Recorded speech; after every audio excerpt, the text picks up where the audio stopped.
এই শীতে মিষ্টি রোদে বসে যদি ভর্তা দিয়ে ভাতে না খাওয়া যায় তাহলে কিসের বাঙালি। আর যদি ভর্তাটা হয় শীতের প্রথম সব মজাদার সবজি দিয়ে তাহলে তো কথাই নেই। আসসালামু আলাইকুম সবাইকে, রান্নাবান্না এবং আমি চ্যানেল থেকে আজ আপনাদের সাথে আমি শীত স্পেশাল একটি ভর্তা রেসিপি শেয়ার করব। আর এই ভর্তাটা করলে ভাত একটু বেশি রান্না করবেন, না হলে কিন্তু আপনারই শেষে কম পড়ে যাবে। তো চলেন শুরু করা যাক। প্রথমে আমি নিয়ে নিয়েছি শীতের প্রধান সবজি সিম। লবণ, হলুদ এবং মরিচের গুঁড়া দিয়ে সিমটা আমি মাখিয়ে নিব। সাথে আমি নিয়ে নিয়েছি একটি কাতলা মাছের লেজ। আপনারা চাইলে মাছের টুকরাও নিতে পারেন, কিন্তু মাছ ছাড়া একদমই ভালো লাগবে না ভর্তাটা। শীত স্পেশাল নতুন আলুটাও একই সাথে মাখিয়ে আমি আধা ঘন্টা মেরিনেট করে নিব।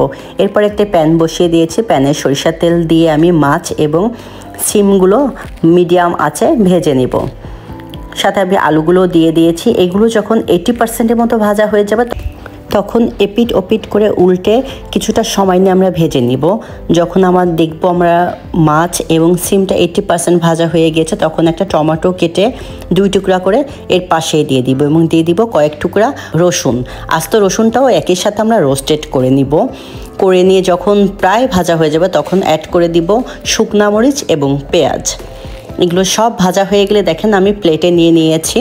এবং আমার চ্যানেলটি যদি ভালো লেগে থাকে অবশ্যই আমার চ্যানেলটি সাবস্ক্রাইব করে আমার চ্যানেলের পাশেই থাকবেন এবং আমার ফেসবুক পেজটা ফলো দিয়ে রাখবেন।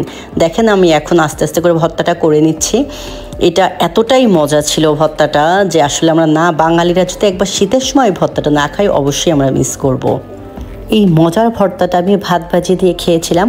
আপনারা চাইলে সাদা ভাত দিয়ে খেতে পারেন, এতে করে আপনার টেস্টটা মনে হয় আরও বেশি পাওয়া যাবে। তো দেখেন অলমোস্ট আমার ভর্তাগুলো হয়ে গিয়েছে। আমি সব কিছু একসাথে হাত দিয়ে করবো এবং হাত দিয়ে চেষ্টা করবেন ভর্তাটা করার জন্য। এবং সব শেষে যে জিনিসটা অ্যাড না করলে ভর্তা ভালোই লাগবে না তা হচ্ছে ধনিয়া পাতা। ধনিয়া পাতা এই ভর্তার স্বাদটাকে অনেক গুণ বাড়িয়ে দিবে। এবং অবশ্যই আপনারা এত মজা করে ভর্তাটা খাবেন এবং আমাকে অবশ্যই কমেন্ট করবেন। আরও স্পেশাল শীতের আইটেমের রেসিপি আপনাদের সাথে শেয়ার করব। সে পর্যন্ত ভালো থাকেন। আল্লাহ হাফেজ।